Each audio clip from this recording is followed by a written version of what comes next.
So, Washida, how did you come up with the idea to talk about dark skin? Well, that's a very good question, and I appreciate you asking that.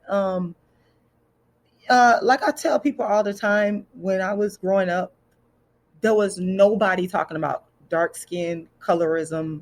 It didn't exist. And my life experiences growing up as an abused dark skinned child was something that was never articulated. And so I decided after years of going through what I call dark skin mental abuse, to be that person that I was looking for that didn't exist to talk about dark skin. And as you know, we talked about this before, I am the person that introduced the entire topic of colorism and dark skin to the internet. I brought it to the internet in 2009, and it took off in 2015, and everybody said I was crazy. And then there's a slew of people that came behind me and basically mocked and copied everything I was doing.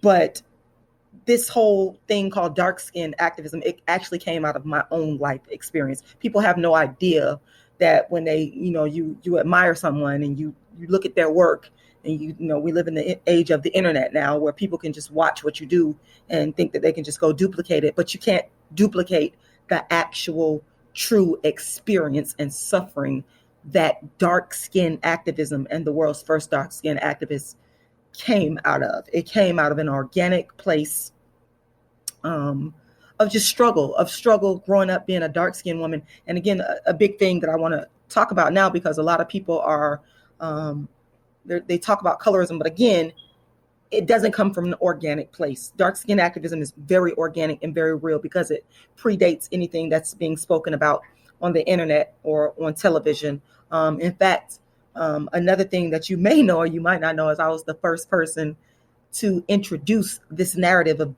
being bullied for a dark-skinned girl to television back in 2013. I was doing my play, A Dark-Skinned Woman's Revenge, that I've been doing for years, created the play back in 2006 and created the Dark Skin Activist Tour. And in the play, that is an offshoot of another play that I wrote called The Dark Skinned Girl's Triumph, the Rashida Strober story. It's the narrative of me speaking about my dark skin experience. And I want to be clear, this was never done before. Dark skinned people did not want to talk about dark skin. I am the first person to ever do it, but I took a lot of heat for it. I took a lot of abuse for it. I've took the main abuses that come along with creating something that people never heard of. They never even thought that dark skin was something worthy to talk about until they saw this person, this dark skin activist person, and it's like, what is she talking about? People was like, oh my God, you're crazy. What's a dark skin activist? That's what I got. And it's like, now my work, whether people want to acknowledge it or not, has actually spurred other people to talk about it without my, sharing the experiences of what I actually went through.